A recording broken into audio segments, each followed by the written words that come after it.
Di ba'y bang idea? Tanan may punto de vista. Coffee Talk. May day bang nadigon, may day bang nariwa. Kundi ini nga tanan in istorya lang. May opinion nga sa'yo. Posible, ibala iting pagsakto. Pamainit kita. Coffee Talk. This is Coffee Talk. Coffee Talk.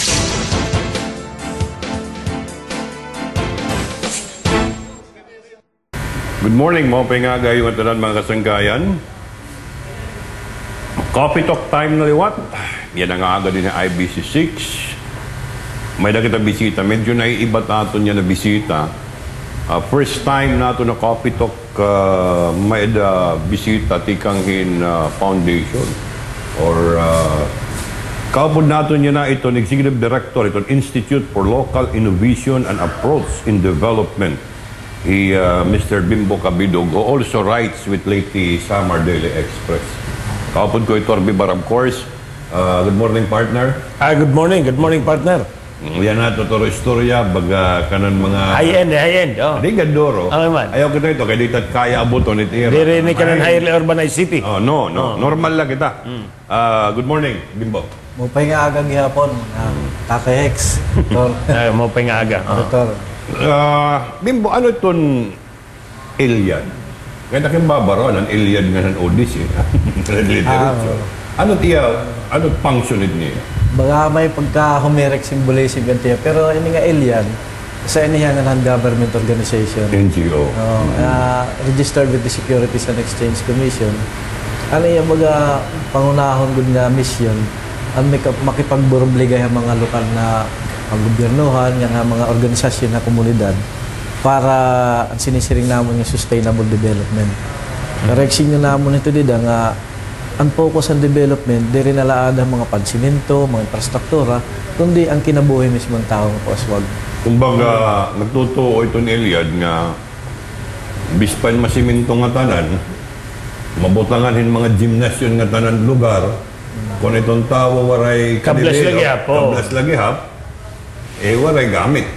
Tinood po. Nga, kunusahin nga tungudan haphazard ng physical development, pag pinansiminto na nga anera kriteria, di rin na nga ang pag-uswagan tao, kundi kung ano ang nargisi, makukuha nera, nakakapirisyo nga nilugudhan, kinabuhin tao.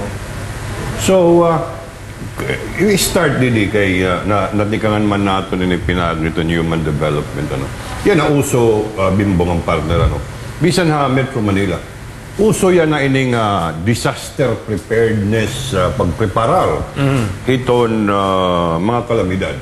Ngan itaton nakikitaan ining mga preparedness nga sinisiring Pangandaman, perme ato nakatutok it pamalitin generator, helmet, pala, piko, rubber boat. Aside ito ng alien, natatama ba ini? Or paano? How do we prepare? Haamon niya bahin, importante kan gihapon ang sugad ini nga mga kaandaman kay pagprebentar man gihapon ini loss of lives. Pero kuan lang nila mga sinisiring nga stopgap measures. Kumbaga panakip botas la, ang kinahanglan gud ariglaron nga mas hilabang nga panahon nga pagpiprepara nga diri na unta umabot pa ini nga mga disaster kundi mapreventara ng disaster. Diri la kay preparedness kundi prevention. Paano? Diri la kinahanglan itong tao iti-train. Ano ba itong sistema nga mapugnan ta kung may himo itong kalamidad o umarabot ng kalamidad? Di man nato mapugnan, maminus-minusan. May dahin ni Dako ga baga paglukso. Tikang ito niya ng konsepto. Kay konsepto yan, disaster preparedness warning system. Tapos pag nagkababahan, may nakita mga rubber bolts, evacuation plans, mga sagad to. Pero sinisiring up disaster prevention, kikita natin, mas halarong pa ang mga kausa. Rasones kan kaya nga nagkakadakit ang mga kalamidad nga bisan ordinaryo lang nga bagyo unta average typhoon nada ako hinduron perisyo nagkakada pa mga nagkakamatay.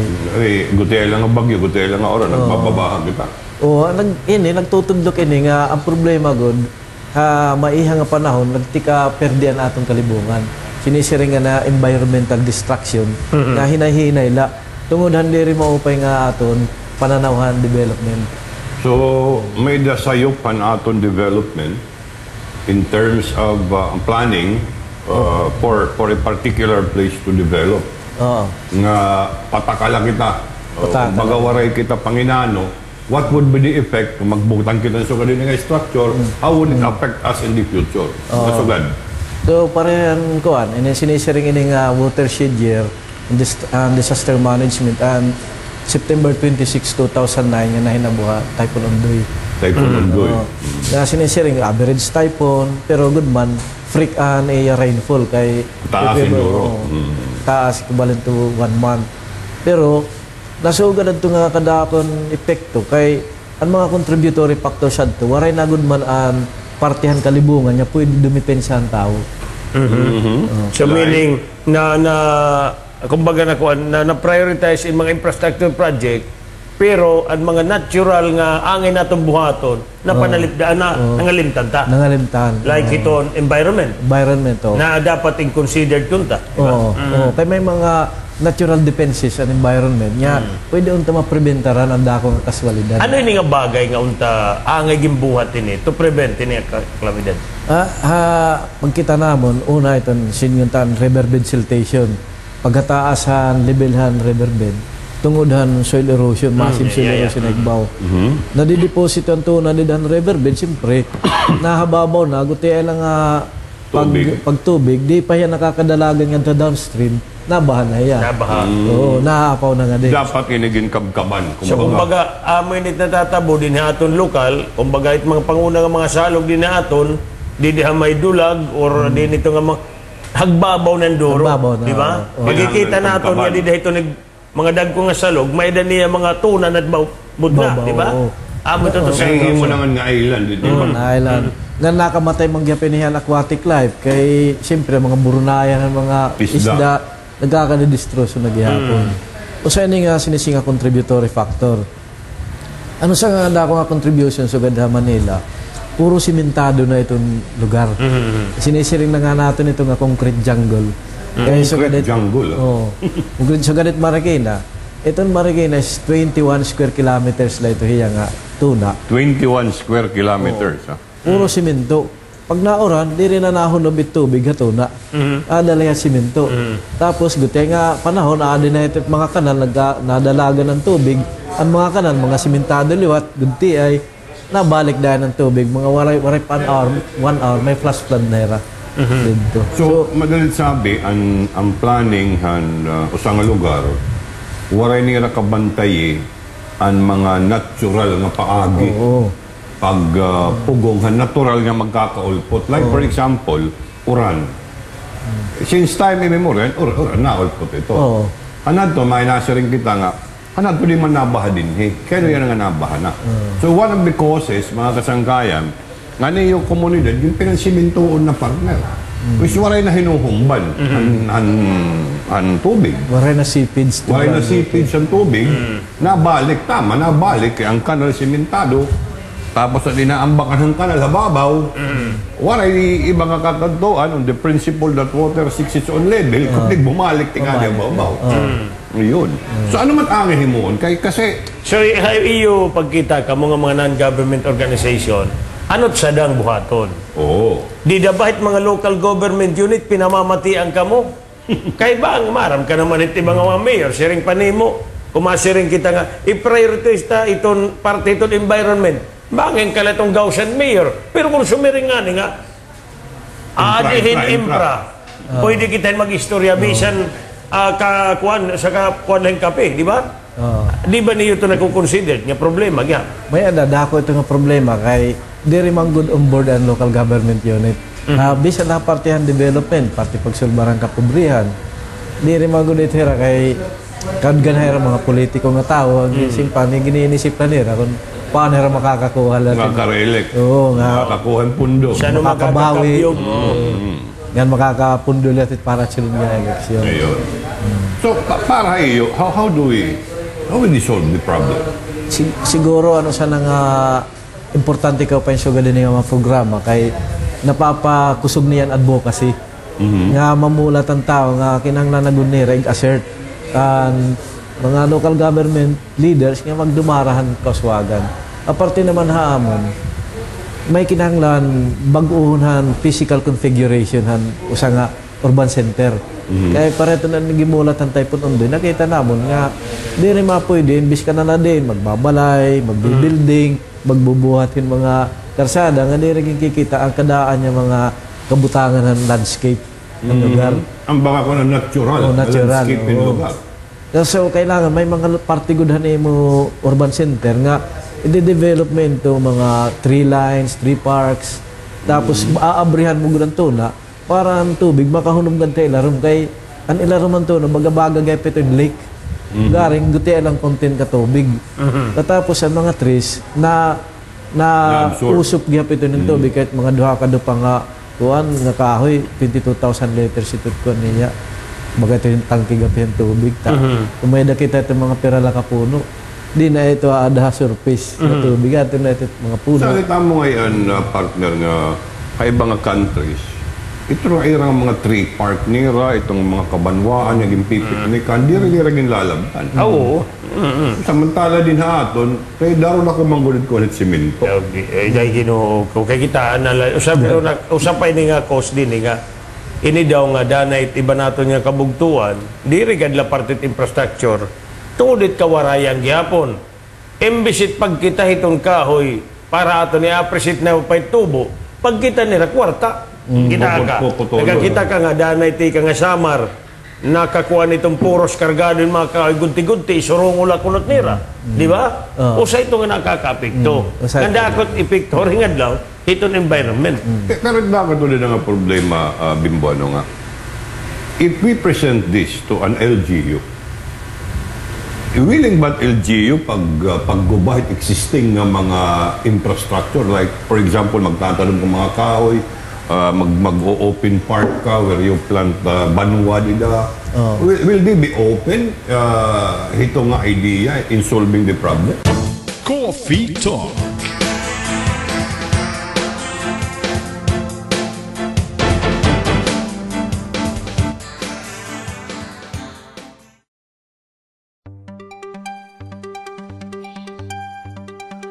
Ang pinaka-importante nga karikuhanhan nasod amo ang mismo mga munupyo.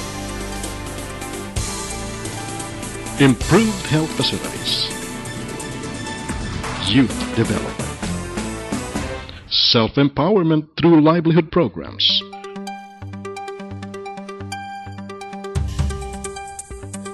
mga landmark programs sa probinsyahan Leyte. Bungahin ungod nga makatawo nga pagtumara ni Governor Jericho Icot Petilla. The Petilla Administration, a legacy of performance.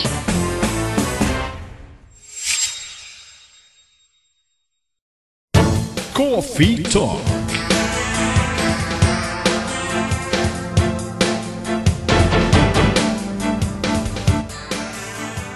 Will they be open? Ito nga idea in solving the problem? Basic hakuan pala ha, LGU leaders, medyo may dagutin na nila nga hesitance pala, kumbaga kuan. Pero dako gupito nga magiging resistance ang business community, da na nga nagpakapisto, at tapos ang iba pa nga may mga kalugaringan naman na interest, nga nakontra ito yung sugad na ito nga reconfiguration. Pero we have no choice eh. Kung business as usual kita, 30 to 50 years from now, waray na kita pag-iistoryahan nga city, na community, kaya bagsak naman kita, unti-unti ang environment, pinapatay kita. Kaya ang flash flood, amo lang ito ng visible natin yung kikita nga disaster. Pero ang pinaka-grabe nga disaster, pag waray nakita tubig nga tika nga igbaw. O siya nga nakikita nga baga para era na aksepta rin mga LG yung sugad niya mga idea, kung may da baga kalakip nga mga infrastructure project, pananglitan baga, masig kita, Mr. Kabidog, adi Hector go, may eday panana ng mga sugad niya puno. Bagadit mo, pwede pamatian.